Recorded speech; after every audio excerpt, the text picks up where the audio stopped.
Good evening and welcome to Coca-Cola Sports Scene. On tonight's show, we'll be looking at Team Western Highlands, Team Mississippi and Team East New Britain as they prepare for the 6th BSP PNG Games. First, however, PNG weightlifting President Sir John Dawanincura was at the High Performance Training Center to witness club competitions between different weightlifting clubs, including Team NCD. Okay, this is part of our monthly competition, and the main purpose is to monitor the standard performance of our athletes, because we really don't have any international competitions to the end of the year until next year. But I'm glad to say that Paul Coffer, the director of the Ocean Weightlifting Institute, will be here from the 1st to the 8th of February, and that's a golden opportunity for him to not only talk to the organizing committee with relation to the technical aspects of the 2015 Games for weightlifting, but also to conduct a seminar for technical officials as well as volunteers. And we'll also get him to, he's agreed to do coaching clinic as well as coach the coaches. But coming back to the event, as you can see, there's a great crowd of not only number of athletes has fallen, but also the number of parents involved. So the main aspects and the main purpose of the monthly competition is mainly to monitor the performance of our athletes, and especially those that are in the top 15 plus the 10 reserves. So it's a great opportunity, and I'd like to thank the Olympic Committee, in particular Aaron Aslop, for giving us the venue, without which we wouldn't be having this regular competition. So it's great that we're here. The next competition is scheduled for Sunday the 30th of November, and we'll have a big presence of our official sponsor Trukai here next time with their tents and villas, so it'll be much better organized the next time around. From weightlifting to taekwondo, an EMTV reporter Judith Kasek was in the autonomous region of Bougainville and caught up with the fighters preparing for the PNG Games. EMTV managed to catch up with Team Bougainville's taekwondo team during a training session in Buka yesterday in preparation for the 6th BSP PNG Games. The team of 20, comprising 8 women and 12 men, have been training for the past 3 months, and Bougainville Taekwondo President Wenceslaus Soatsin is confident the team will do well.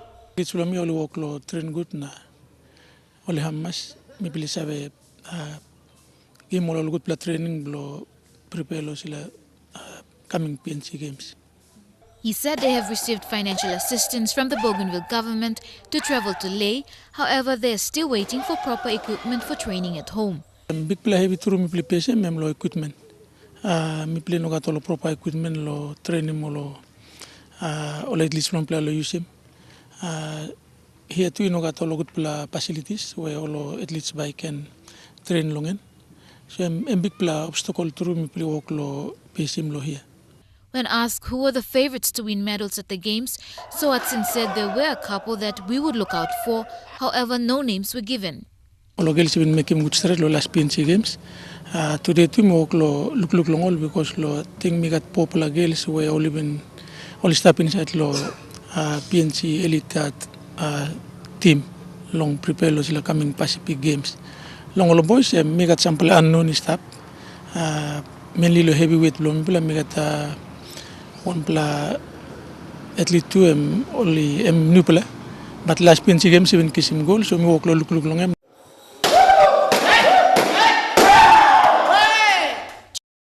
Coming up after the break, more PNG Games updates from Team East Pacific, Western Highlands and East New Britain. Stay tuned. You are watching Coca-Cola Sports Scene.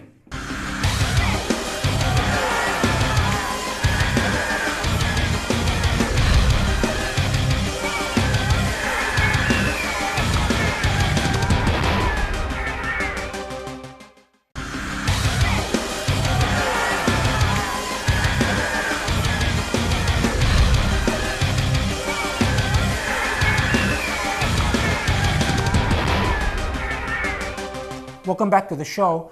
Team East New Britain management says they will do well in the PNG Games this month. Chief of Mission Clement Irasua said that the province missed out on finishing first 2 years ago, and 2014 will see them at the top. So the first question I'd like to ask is, how prepared is Team East New Britain for the Games? For me to start, let me put it this way. We've been appointed by PEC through a formal PEC policy paper that was submitted to the Provincial Assembly for endorsement. And I was appointed as a chief of the mission, while Cleopas as the general team manager and the other two deputies. We are now currently attached with the Division of Community Development, and that's where we are organizing Team East New Britain. But let me put it this way. For us, we are always maintaining that we won the 2012 Games. And we'd be going there to lay in the 6th National Games to compete and to defend. And that's our way of looking at things. We'll be going to lay to defend our title. Though NCDC is saying that, is saying that they won it, but we are still maintaining that, yes, we've tied in the first medal, which is the gold. But I think we overpowered them in both silver and bronze. So we believe that we are the winning team in 2012. So we'll be going to lay to play and to compete at that level, and then also to defend our title. Cleopas, as general team manager, what have been some of the messages that you've tried to disseminate to the athletes, especially once they end up in lay? I think we've got quite a big contingent that will be bringing it over to lay. We have the athletes. We have about 668 athletes and officials. Also, we will be bringing over a number of VIPs from the province to go with the team. So that brings to a total of 700 the full contingent that will be bringing over to lay. Yeah, as the chief has mentioned, here in East New Britain we go through a process, and it took us 2 years to go through that process, especially the selection part from the LLG level. That's from the ward level, and then to the LLG, and then to the districts, and this year eventually we had the provincial game this year, mid this year, to select the provincial team. Most importantly, we are going there in the team, the discipline of the team, to stay focused, discipline. More importantly, to as I said earlier, to raise, to move up one step from where they participated, and also while they in lay, they must the players and officials are also been reminded to represent, at least to be ambassadors of the province. Donald, for yourself, in preparation for the contingent traveling, has logistics been easy for you to manage? It's quite a task, and to manage 700 athletes and officials to travel from our source into Morobe, and we'll start moving as of the 13th, and all athletes and officials should be in lay by the 16th. Well, looking at East New Britain traveling into lay, the distance and the cost, it will cost us roughly over 700,000 to move our athletes and officials into lay. Alois, thank you very much. Now, how has training and preparation also for the team been going? I'm basically responsible for training, technical and training. That means just preparing to the best our athletes for the competition in lay. We have 25 coaches that we are participating in. 25 coaches, and 12 of those are individual coaches, and we are banking on those for medals. And the balance of that is like group sports. A couple of the group sports like sevens, softball nines. We got goals the last games, and we've done an analysis. We are going up to Leh to defend, and that's a very difficult task to do.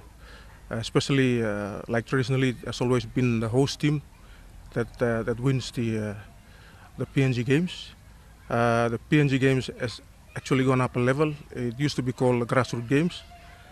Being labeled the PNG games goes to show the different level the game has transpired to over the years. My role is just to coordinate the whole effort of training and technical, but we've actually used expertise from different people to get our people up to the level that we want. Last games we won through our individual coach and especially athletics, and that's our major strength. And I would like to believe that that will be our strength up in Leh.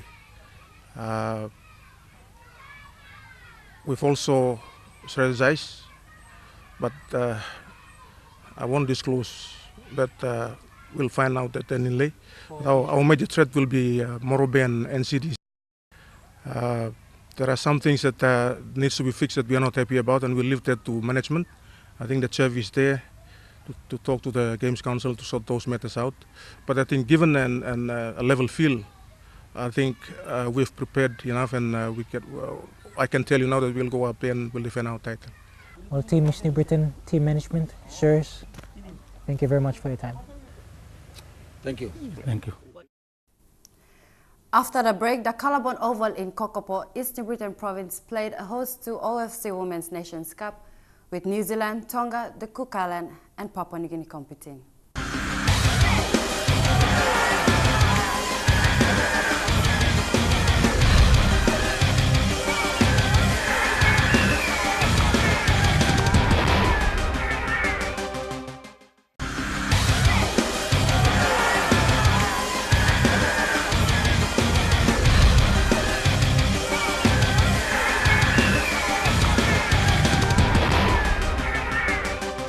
Gary, thank you very much for your time. Now, coming off the 3-0 loss to New Zealand, were you expecting a little bit more from the team today?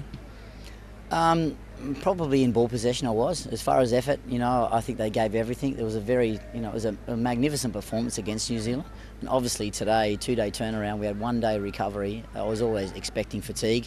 So it was, the tired factor was always going to be an issue for us. And, we turned the ball over far too many times today, and we're a bit impatient. But again, that's to be expected, given our the short turnaround against New Zealand. So disappointed we didn't score more goals. Of course, we certainly had plenty of chances, but I was expecting the tired performance, to be honest. Now, what is the next stage in the plans for the national team? Well, obviously the focus now for the national team is the South Pacific Games. 3 times champions, and obviously looking to go one better. And obviously the winner of that will go to an Olympic qualifier against New Zealand on a home and away basis. So it's imperative that this team keeps together, keeps on working, improving in every area, and hopefully win another gold medal and go to New Zealand with an Olympic qualifier with a chance to go to Brazil 2016. Now, it was a young team. A lot of the players have been filtered up from the under-20s. Are you hoping that is the way to go for PNG women's football?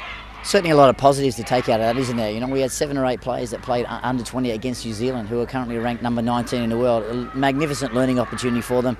They were fantastic in their endeavour, and if this squad does stay together, they keep on working. Can't sit back now.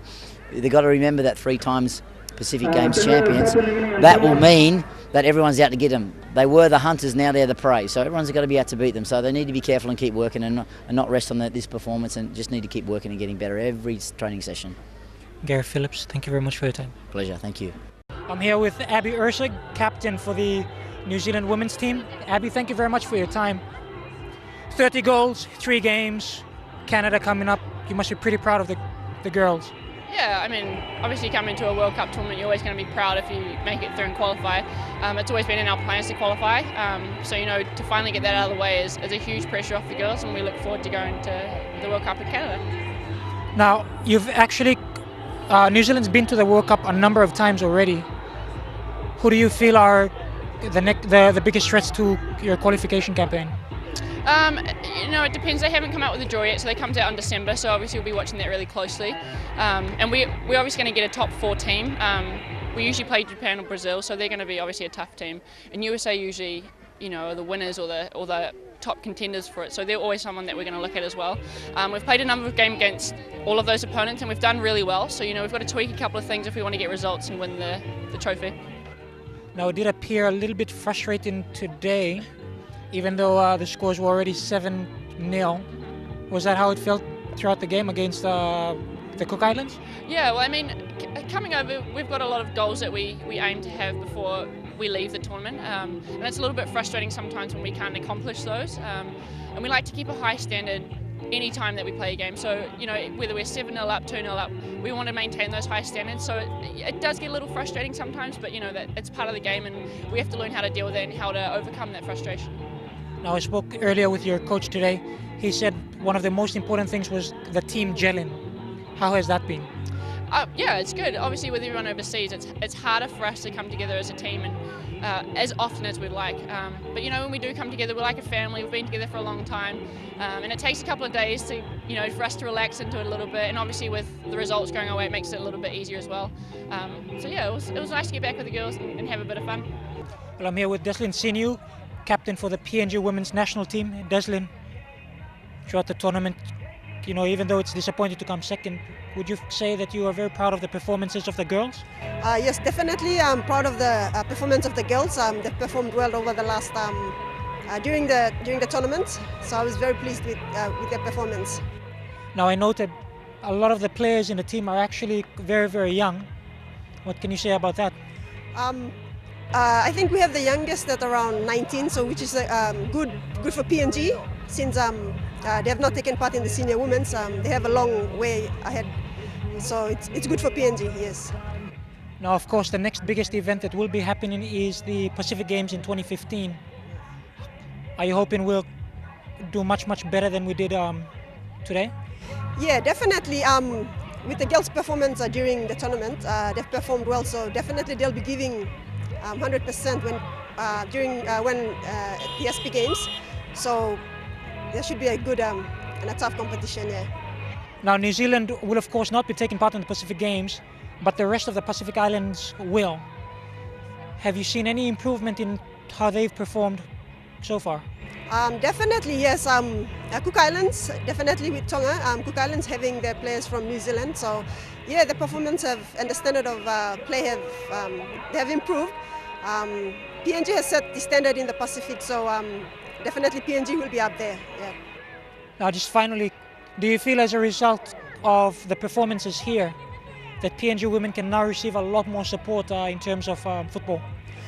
Yes, I hope so. Since we've set the standard in the Pacific and we are second in OFC, there should be a lot of support for women's football in terms of development, because we have a lot of young players coming up the rank, and they have the potential to play at big level games. So definitely there should be more support. Papua New Guinea has been playing second fiddle to New Zealand for a number of years now. After the 3-0 defeat that you'd given them a couple of days ago, do you feel they've improved? They look very athletic as a team. It was hard to break them down because they were well organised, but then they were also athletic and physical to get across the pitch. And I think with more time together as a team, because I know they don't have that luxury like us, and more international matches, I think that team, they still look pretty young. They look like a young team. They've got a lot of potential, so it'd be great to see investment in that team so they can be together more and play more matches, because there's definitely a whole bunch of untapped potential in that group of players.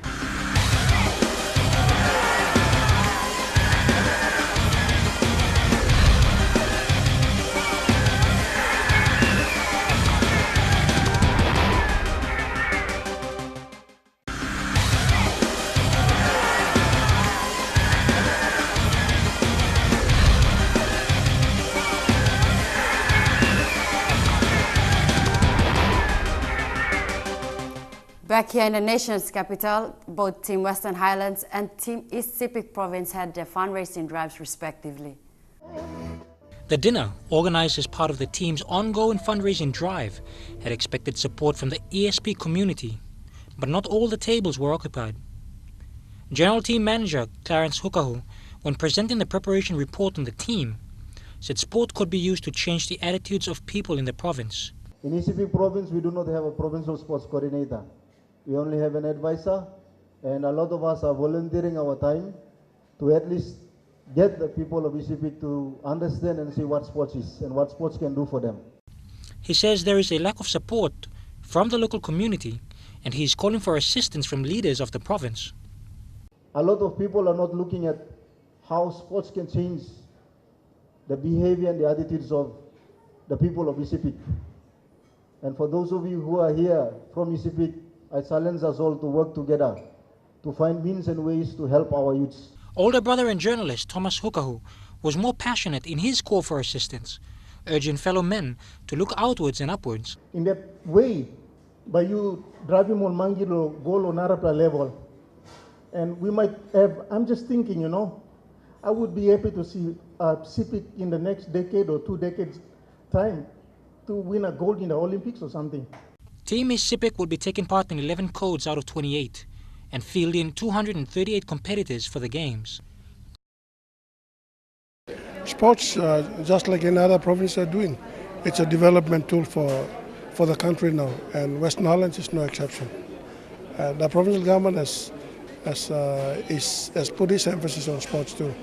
And for the Team Western Highlands, they've allocated 200,000, of which we have paid fees for accommodation and uniforms and all this stuff already. And we're doing fundraising to take the team across to Leh. Well, the Melbourne Cup is coming up tomorrow, and we decided to go to a number of betting shops here in the nation's capital to find out from the different punters who they bet on and who they think will win.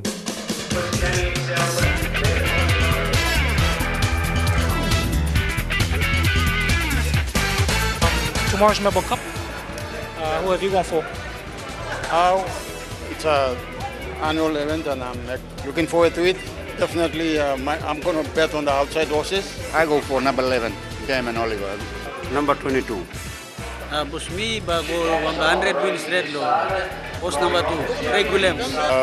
22 I'm a rider, I'm the best rider. Okay, Mekui, also my favorite members of me by betting. As for me, I am supporting Jack Putan. Me am mas long campaign in the race because okay the Melbourne Cup misa campaign team post long 7 so now bet him post number 1 Rocky. Me give Tommy Berry. The brother blind Nathan Berry was dead last month. I tipped him, but the horse was scratched. So anyway, I'll put to the top weight, Jay Poden, because he's a Sydney rider and he has been based in Hong Kong and he's coming back. So still I'll go to the top weight, 1. Me was red horse 16. Meet Jenny, me nusa kamlo this la place. Me nusa well pila horse.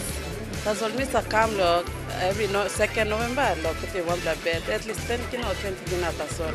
When we go los 1 straight, na when suppose me queue on the 11 game.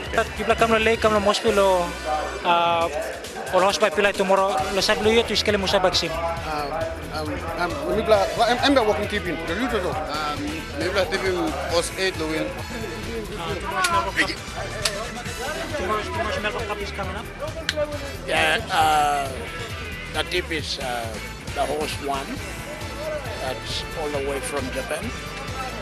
And the rider, they brought it from Hong Kong.